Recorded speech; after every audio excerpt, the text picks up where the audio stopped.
राधाकुंड तट कुंज कुटीरा।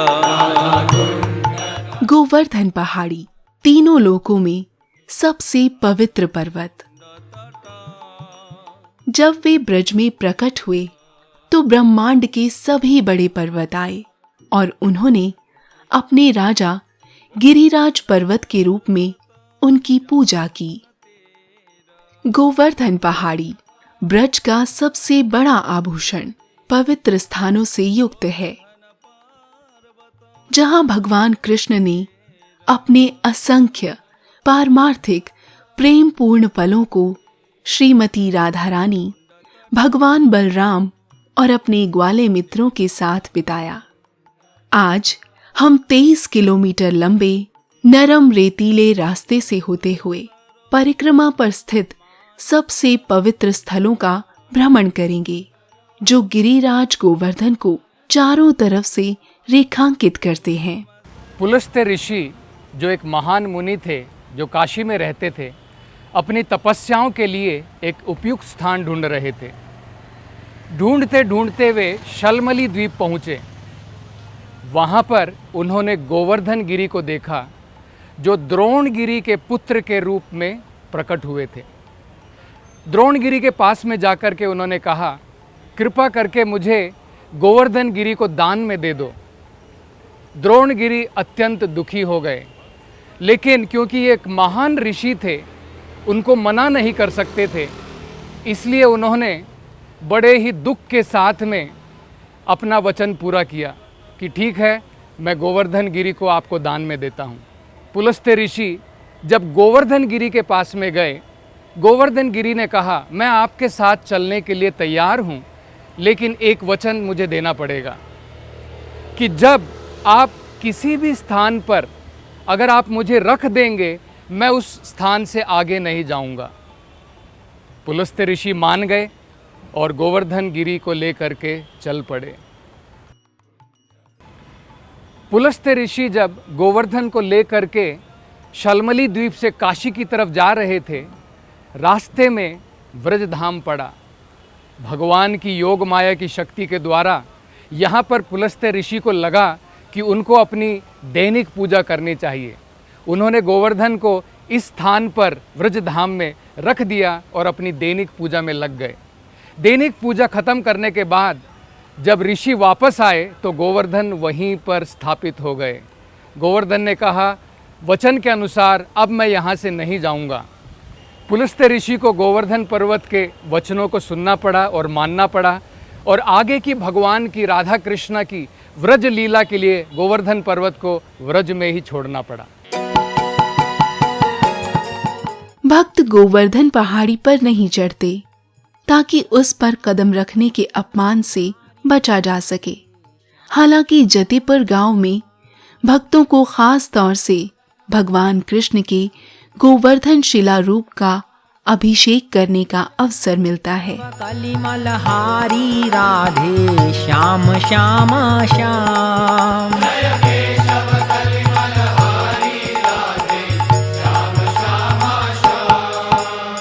सुंदर कुंडल नयन विशाला, गले सोहे वैजंती माला।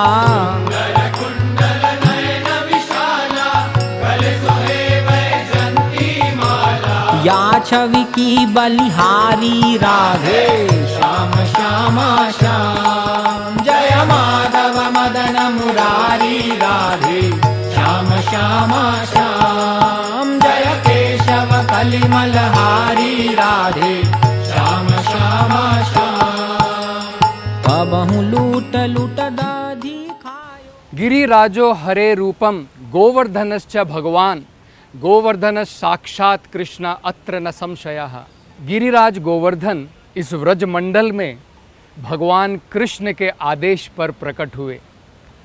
भगवान ने गोलोक वृंदावन में श्रीमती राधा रानी से कहा, मैं व्रजधाम में जन्म ले रहा हूँ अपनी लीलाओं के लिए, तुम भी मेरे साथ व्रजधाम में लीलाओं के लिए जन्म लो, प्रकट हो। श्रीमती राधा रानी ने कहा, हे कृष्ण, केवल मेरे और आपके प्रकट होने मात्र से और गिरिराज गोवर्धन अगर व्रज में नहीं रहेंगे, हमारी लीलाएं अधूरी रहेंगी। अगर आप चाहते हैं कि मैं व्रज में प्रकट हूँ तो मैं आपसे निवेदन करती हूँ, गिरिराज गोवर्धन भी व्रज में रहें। तब भगवान कृष्ण ने गिरिराज गोवर्धन को आदेश दिया और उनके आदेश पर गिरिराज गोवर्धन आज व्रज में प्रकट हुए हैं। श्रील रूप गोस्वामी कहते हैं, वैकुंठात जनितो वरा मुधपुरी, ये जो मथुरा नगरी है, यहाँ पर भगवान कृष्ण ने जन्म लिया था, इसलिए ये वैकुंठ से भी अत्यधिक महान है। तत्रापि रासो उत्सवाद वृंदा अरण्यम उदार पाणी, लेकिन इस मथुरा नगरी से भी श्रेष्ठ वृंदावन नगरी है, जहाँ पर भगवान ने अपनी लीलाएं रचाई, जैसे रास लीला। रमणा तत्रापि गोवर्धना, लेकिन वृंदावन से भी श्रेष्ठ ये गोवर्धन पर्वत है, जिसे भगवान श्री कृष्ण ने अपने दिव्य हाथों से उठाया। भगति विनोद कहे सोन कान। हम आज की परिक्रमा, गोवर्धन की परिक्रमा मानसी गंगा से प्रारंभ करेंगे। सबसे पहले मानसी गंगा में स्नान करेंगे। स्नान करने के उपरांत हरिदेव मंदिर में हरिदेव के दर्शन करेंगे और उसके बाद में यहीं से गोवर्धन परिक्रमा प्रारंभ करेंगे। रूप गोस्वामी कहते हैं, गोवर्धन पर्वत उनकी परिक्रमा का यही सबसे बढ़िया तरीका है। इसे मानसी गंगा क्यों कहा जाता है, इसके दो मुख्य कारण हैं। एक बार यशोदा माई और नंद महाराज ने कृष्ण से निवेदन किया कि वे गंगा की पवित्र जल में स्नान करना चाहते हैं। भगवान कृष्ण ने कहा, यशोदा माई, नंद महाराज, आपको व्रजधाम से बाहर जाने की ज़रूरत नहीं है, क्योंकि सारे की सारी पवित्र नदियाँ गंगा, यमुना, कावेरी, नर्मदा, ये सारी की सारी व्रजधाम में ही प्रस्तुत हैं। तब भगवान ने इसी जगह पर अपने मन से गंगा प्रकट की, क्योंकि भगवान ने अपने मन के द्वारा गंगा को यहाँ प्रकट किया। इसे मानसी गंगा कहा जाता है। मानसी गंगा का यहाँ पर प्रकट होने का एक और महत्वपूर्ण कारण है। गंगामयी, यमुनामयी जो दो बहनें हैं, गंगामयी ने सोचा कि मेरे को इतना सौभाग्य नहीं है जितना यमुना मैया को है, क्योंकि यमुना मैया भगवान की असंख्य लीलाएं व्रजधाम में देख सकती हैं, उसमें भाग ले सकती हैं। गंगा मैया ने कहा, यमुना, मुझे भी, मेरे ऊपर भी कृपा करो, ताकि मैं भी व्रजधाम में प्रकट हों और मैं भी भगवान की लीलाओं को देखना चाहती हूँ। तब यमुना मई के कहने पर भगवान कृष्ण ने अनुमति दी कि गंगा मई भी यहाँ पर व्रजधाम में प्रकट हो सकती हैं। यह भी एक कारण है जिसके द्वारा गंगा मई मानसी गंगा के रूप में यहाँ प्रकट है। एक बार श्रीमती राधा रानी विशाखा और ललिता सखी के साथ इसी मानसी गंगा को पार करके दूसरी तरफ जाना चाहती थी। वो अपने साथ में दूध, दही, माखन और अनेकों प्रकार की मिठाइयाँ लेकर के जा रही थी। वहाँ पर कृष्ण आए और उन्होंने एक नाविक का भेष बनाया। नाविक के भेष में आकर के उन्होंने श्रीमती राधा रानी से कहा, मैं तुम्हें मानसी गंगा पार करा दूंगा, मेरी इस नाव के अंदर में बैठ जाओ। श्रीमती राधा रानी, ललिता और विशाखा भगवान की नाव में उसमें बैठ गई।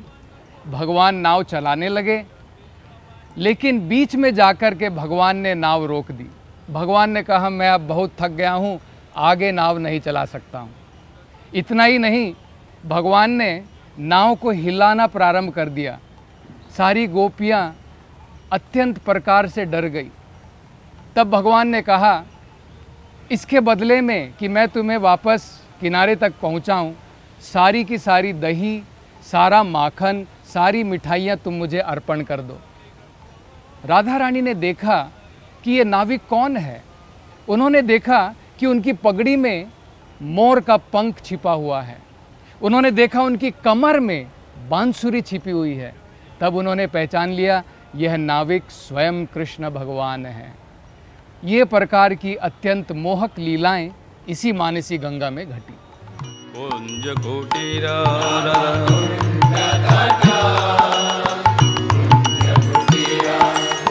वेणु श्रृंग पद चिन्ह मेघमाला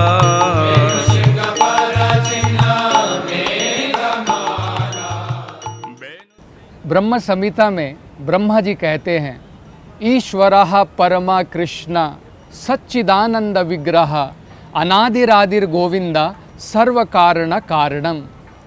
भगवान कृष्ण जिनका पूरा शरीर सच्चित आनंद है, वो सभी कारणों के कारण है और वो गोविंद कहलाते हैं।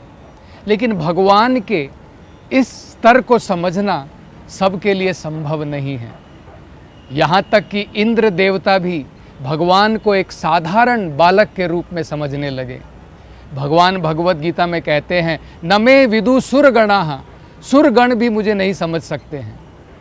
एक बार क्या हुआ, जब इस व्रज धाम में नंद महाराज और बाकी के गोपागण इंद्र देवता की पूजा के लिए एक यज्ञ का आयोजन कर रहे थे। अनेकों प्रकार की खाद्य सामग्री, सब पूजाओं के साथ में इंद्र का यज्ञ शुरू होने वाला था। लेकिन भगवान चाहते थे कि जब तक मैं व्रज में प्रकट हूँ, मेरी प्राकट्य लीला है, तो भगवान अपनी एकांतिक भक्ति इस धरा पर सही प्रकार से स्थापित करना चाहते थे। ऐसा सोचकर भगवान कृष्ण ने नंद बाबा अन्य गोपों से कहा, जो तुमने इंद्र देवता के लिए यज्ञ की सामग्री यहाँ पर आयोजित की है, इसी के द्वारा गोवर्धन पर्वत की पूजा करो, क्योंकि वो गोवर्धन स्वयं मैं हूँ। ऐसा कहकर भगवान ने सारे के सारे व्रजवासियों को ये प्रोत्साहन दिया और सारे व्रजवासी भगवान की गोवर्धन पूजा में लग गए। इतना ही नहीं, भगवान ने उस समय में गोवर्धन परिक्रमा भी प्रारंभ की। उसके बाद से आज भी गोवर्धन परिक्रमा होती है। लेकिन इंद्र से ये नहीं सहा गया। उसने सोचा, ये साधारण सा छोटा बालक, इसने मेरे इंद्र यज्ञ को रोक दिया है। उसने तुरंत अपने संवर्तक बादलों को बुलाया। संवर्तक बादल कोई साधारण बादल नहीं है जिससे साधारण वर्षा होती हो। ये बादल उस समय बुलाए जाते हैं जब इस संसार में प्रलय होती है। संवर्तक बादलों को बुलाकर इंद्र सोच रहे थे, घनघोर वर्षा करके पूरे ब्रजधाम को पानी से भर दूंगा। और उसने ऐसा ही किया। 7 दिन तक लगातार इंद्र ने संवर्तक बादल और उनके अनेकों अनुयायियों के द्वारा यहाँ पर वर्षा की। 7 दिन तक लगातार वर्षा होती रही। लेकिन भगवान ने, जैसे भगवत गीता में कहा है, न मे भक्ता प्रणश्यति, भगवान अपने भक्तों की रक्षा करते हैं। तुरंत उन्होंने, जैसे एक छोटा बच्चा एक छोटे से पेड़ को उठाता है, भगवान ने अपने उल्टे हाथ से अपनी छोटी उंगली के ऊपर भगवान ने गोवर्धन पर्वत उठा लिया। 7 दिन तक लगातार बारिश होने के बावजूद जो भी व्रजवासी इस गोवर्धन पर्वत के नीचे थे, ना उनको भूख लगी ना प्यास लगी। भगवान अपनी मधुर बंसी बजाते रहे और सारे के सारे ब्रजवासी हर्ष उल्लास के साथ वहाँ पर भगवान की लीलाओं के ऊपर ध्यान करते रहे। जब इंद्र ने देखा 7 दिन के बाद भी कुछ नहीं हुआ है, इंद्र को शर्म आ गई। उसको समझ में आ गया कि ये कोई साधारण बालक नहीं है।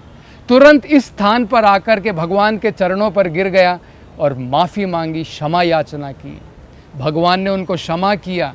क्षमा के रूप में इंद्र देवता ने सभी सुरभि गायों को बुलाया, उनके दूध और पवित्र जलों के द्वारा भगवान का अभिषेक किया। और उसी भगवान के जो जल में जो अभिषेक का जल है, ये पवित्र गोविंद कुंड, इसका यहाँ पर प्राकट्य हुआ। कुसुम सरोवर मानस गंगा। ब्रजवासी अनूठे हैं और उनकी दैनिक जीवन शैली प्रार्थना, ध्यान, कथा और भजन के द्वारा उनके स्वामी कृष्ण और राधा रानी का महिमा मंडन करती है। उनके लिए उनकी भूमि का हर इंच पवित्र है और उनके जीवन का हर पल दिव्य दंपत्ति की सेवा में पनपता है। हम शांति से भरे हुए युद्धव कुंड पर पहुंच चुके हैं। उद्धव कुंड यह एक पवित्र कुंड है जहाँ पर भगवान के घनिष्ठ मित्र, भगवान के भक्त उद्धव जी द्वारका से आए थे और भगवान कृष्ण का संदेश लेकर के व्रज भूमि में आए थे। भगवान चाहते थे कि उद्धव व्रज की भक्ति को भी समझे, क्योंकि उद्धव सोचते थे वो कृष्ण को पूर्ण रूप से समझते हैं, वो कृष्ण को प्रेम करते हैं, उनका प्रेम सर्वोपरि है। भगवान चाहते थे कि भगवान के पूर्ण प्रेम को, जो गोपियों का भगवान के प्रति प्रेम है, उद्धव उसको भी समझें। यह एक कारण था भगवान उद्धव को ब्रज में भेजना चाहते थे।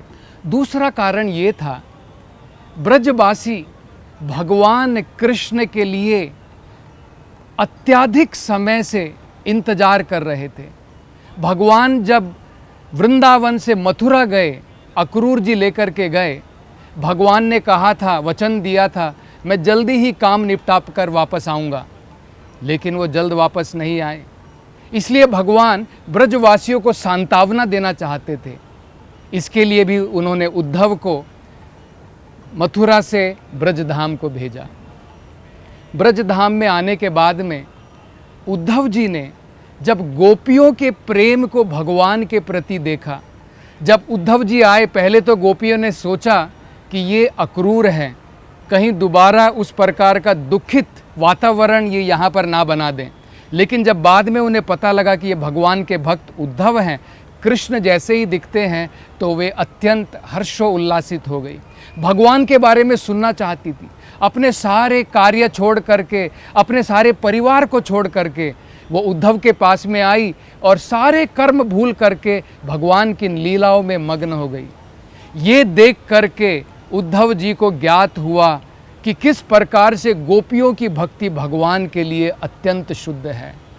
उन्होंने प्रार्थना की कि मैं भी चाहता हूँ कि अगले जन्म में इस व्रज धाम में अगर मुझे गोपियों की धूली ऐसे नहीं मिली मांगने से कम घास के रूप में अगर मेरा जन्म हुआ, तो उनके चरण कमलों के द्वारा धूली से मैं कृतार्थ होऊंगा। ये महान लीलाएं यहीं पर उद्धव कुंड में घटी। राधकुंड तटा कुंज कुटीरा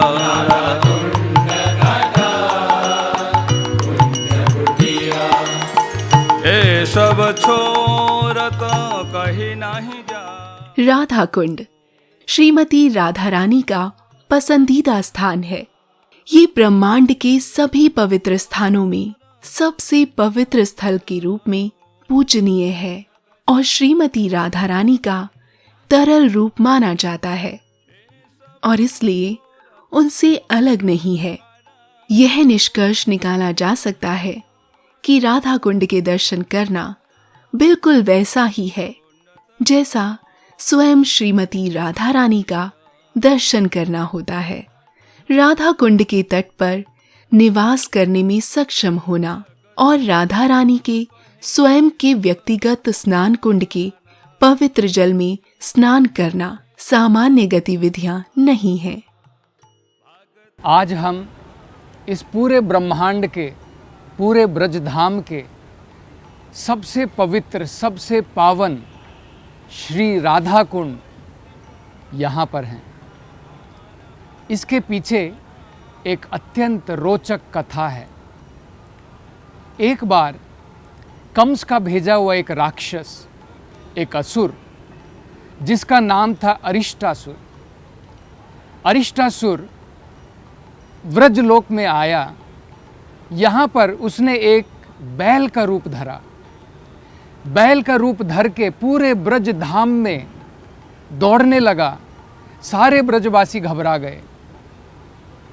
सबने कृष्ण से प्रार्थना की, कृष्णा इस दुष्ट असुर का वध करो। भगवान ने अरिष्टासुर को पूंछ से पकड़ा और उसको घुमाकर भगवान ने उसका वध किया।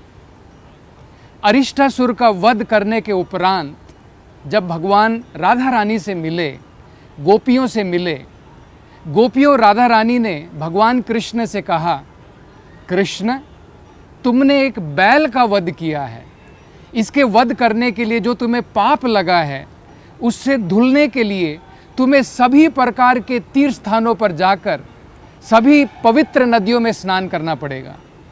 भगवान ने कहा लेकिन ये तो असुर था। राधा रानी ने कहा, गोपियों ने कहा, असुर था लेकिन बैल के रूप में था। बैल धर्म का एक रक्षक है। तब भगवान ने कहा ठीक है, लेकिन मुझे दूसरी जगह जाने की क्या जरूरत है। तब भगवान ने अपने पांव के द्वारा धरती के ऊपर पांव मारा। भगवान के पांव मारने से धरती में से ये कुंड प्रकट हुआ जो श्यामा कुंड कहलाता है। इस श्यामा कुंड में जो पवित्र नदियों के जो प्रतिनिधि हैं, नर्मदा, सिंधु, कावेरी, वो उनके सामने खड़े होकर के प्रार्थना करने लगे, मैं आपकी सेवा कैसे कर सकता हूँ। कृष्ण ने कहा तुम अपने पवित्र जलों से इस कुंड को भर दो। वो कुंड भर गया। तब भगवान कृष्ण ने श्रीमती राधा रानी से कहा, मैंने तो अब इस कुंड में स्नान करके पवित्रता प्राप्त कर ली है, लेकिन तुमने क्योंकि असुर का साथ दिया, उसके लिए तुम्हें अब पवित्र होना होगा। तुम भी चाहो तो मेरे पवित्र कुंड में स्नान कर सकती हो। गोपियों ने, राधा ने कहा, नहीं, तुम्हारा कुंड तो अपवित्र हो चुका है क्योंकि तुमने उसमें स्नान किया है। हम अपना अलग कुंड बनाएंगी। तो राधा रानी और गोपियों ने अपनी चूड़ियों के द्वारा पास में, श्याम कुंड के पास में खुदाई शुरू की और वहाँ पर देखते ही देखते एक बड़ा कुंड बन गया। तब उन्होंने सोचा कि हम यहाँ पे पानी कहाँ से भरेंगे। तब गोपियाँ और राधा रानी मिल करके धीरे धीरे मानसी गंगा से पानी लाने लगी। भगवान ने कहा, तुरंत जो उसके प्रतिनिधि थे, पवित्र नदियों के प्रतिनिधि थे, उनको आदेश दिया कि तुम श्रीमती राधा रानी के पास जाओ, उनसे अनुमति मांगो कि क्या अपने जल से राधा कुंड को भर सकते हैं। उनकी अनुमति मांगने के बाद राधा रानी ने उन्हें अनुमति दी और इसमें राधा कुंड में पवित्र जल यहाँ पर स्थापित हुआ। तब भगवान कृष्ण ने ये घोषणा की, आज के बाद में श्याम कुंड से भी अति पवित्र, श्याम कुंड से भी अति पावन ये राधा कुंड रहेगा जो मुझे अत्यंत प्रिय है। और भगवान के ऐसा कहने पर श्याम कुंड अपना कुंड तोड़ करके उसका पानी राधा कुंड में भी मिल गया। ये अत्यंत ही पावन जगह है, राधा कुंड, श्याम कुंड। श्रील रूप गोस्वामी कहते हैं, गोवर्धन पर्वत में जो श्रीमती राधा रानी का कुंड है, राधा कुंड, वो भगवान कृष्ण को अत्यंत प्रिय है। वो सर्वश्रेष्ठ है, वैकुंठ धाम से भी श्रेष्ठ, मथुरा धाम से भी श्रेष्ठ और वृंदावन धाम से भी श्रेष्ठ है। वेद व्यास भी कहते हैं, जिस प्रकार से भगवान को श्रीमती राधा रानी प्रिय है, उनका कुंड भी कृष्ण को अत्यंत प्रिय है। इसी राधा कुंड में भगवान के चैतन्य महाप्रभु के षड गोस्वामी यहाँ पर आकर के भजन करते थे, कृष्ण भजन करते थे। उनमें से खासकर रघुनाथ दास गोस्वामी, उनकी यहाँ पर भजन स्थली थी, यहीं पर उनका समाधि मंदिर भी है। रघुनाथ दास गोस्वामी भगवान के भजन में इतने मग्न रहते थे कि कभी कभी उन्हें ख्याल भी नहीं रहता था कि पास में एक बाघ खड़ा है। कभी कभी भगवान कृष्ण को स्वयं आकर के रघुनाथ दास गोस्वामी की रक्षा करनी पड़ती थी। कई बार जब धूप रहती थी, श्रीमती राधा रानी अपने साड़ी के पल्लू के द्वारा उनकी छाया करती थी। ये राधा कुंड इतना पवित्र है।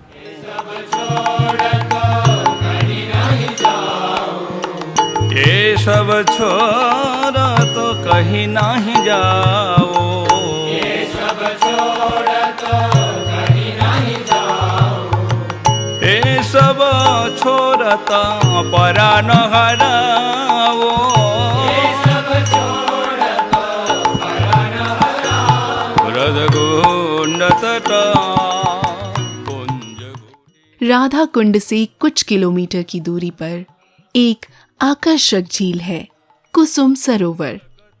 इस झील के दक्षिणी किनारे पर एक कुंज में भगवान कृष्ण ने श्रीमती राधा रानी के बालों की चोटियां गूंथी थी। ब्रज में घास का झुरमुट बनने की उद्धव की इच्छा पूरी हुई और वह अब भी यहाँ कुसुम सरोवर में घास के झुरमुट के रूप में रहता है। हमारा पराना कुसुम सरोवर जैसा नाम से पता चलता है, कुसुम का अर्थ होता है फूल। यह वह पवित्र स्थान है जहाँ पर भगवान कृष्ण की भक्ति के लिए अनेकों प्रकार के फूल जैसे चंपा, नाग चंपा, चमेली, कदम्बा, ये सब यहाँ पर उपजते थे। श्रीमती राधा रानी कृष्ण को अर्पण करने के लिए अपनी गोपिया सखी के साथ यहाँ पर फूल तोड़ने आती थी। कई बार कृष्ण राधा और गोपियों के साथ में मजाक करते थे। एक बार ऐसा हुआ जब राधा रानी ने अपना हाथ फैलाया इन झाड़ियों में फूल तोड़ने के लिए, कृष्ण जो झाड़ियों के पीछे छिपे हुए थे उन्होंने उस डाली को नीचे कर दिया और जैसे ही राधा रानी ने एक हाथ से उस डाली को पकड़ा, तुरंत कृष्ण ने वो डाली छोड़ दी और भार के कारण वो डाली ऊपर चली गई। इस प्रकार से राधा रानी को हवा में लटकता देख करके कृष्ण को बड़ा आनंद आया, बड़ा मज़ा आया। इस प्रकार की अत्यंत आनंद पूर्वक लीलाएं इस कुसुम सरोवर में घटी हैं। एक बार नारद मुनि भगवान की माधुर्य लीला, रास लीलाओं, उनका आस्वादन करना चाहते थे। उन्होंने वृंदा देवी से प्रार्थना की। वृंदा देवी ने उन्हें बताया कि पहले वे इस कुसुम सरोवर में जाकर के स्नान करें। कुसुम सरोवर में स्नान करने के बाद नारद को उपयुक्त शरीर प्राप्त हुआ गोपी का और उनका नाम पड़ा नारदीय गोपी। इस नारदीय गोपी के शरीर में वे भगवान की रास नृत्यों का पान कर सके। कलिंदा नंदिनी विपुल तरंगा। हम कितने धन्य हैं कि हमने गोवर्धन की परिक्रमा मानसी गंगा से प्रारंभ की और मानसी गंगा में ही समापन किया। श्रील रूप गोस्वामी कहते हैं गोवर्धन परिक्रमा का यही एकमात्र तरीका है। मानसी गंगा से प्रारंभ होती है और मानसी गंगा पर ही उसका अंत होता है। भगवान भगवत गीता में कहते हैं मन मन भवा मद भक्तो मद्याजी माम नमस्कुरु।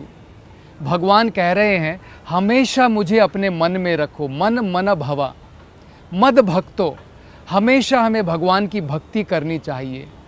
मद्याजी, भगवान की उपासना करनी चाहिए। माम नमस्कुरु, और भगवान को प्रणाम करना चाहिए।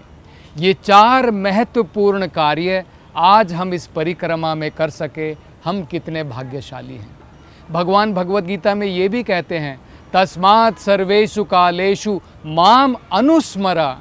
जो भी कार्य हम लोग करते हैं हमें हमेशा भगवान का याद, भगवान की यादगार, भगवान की लीलाएं, भगवान का नाम, इन सब का स्मरण करना चाहिए।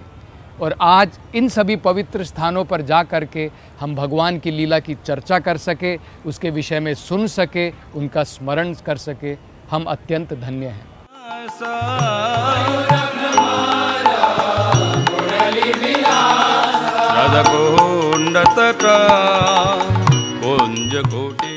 तत एव रम्यम, भागवत में कहा है हम कितने धन्य हैं, हम कितने भाग्यशाली हैं कि आज हमने न केवल गोवर्धन की परिक्रमा की, आज कुसुम सरोवर पर हजारों भक्त लोग मिल करके दीपोत्सव मना रहे हैं। चलिए हम सब उन भक्तों के साथ में मिलकर वहाँ दीपोत्सव मनाएं। हरे कृष्णा। जय राधे जय कृष्ण जय वृंदावन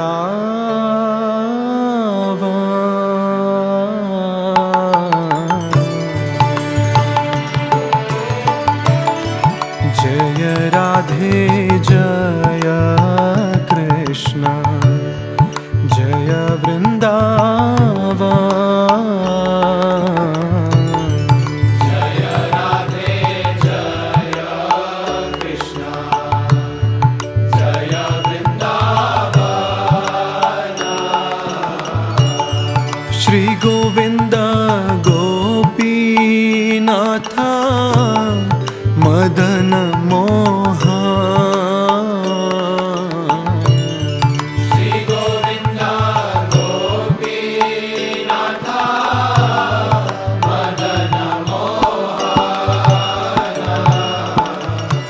जय राधे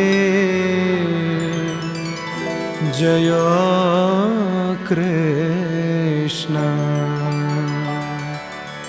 जय वृंदावन।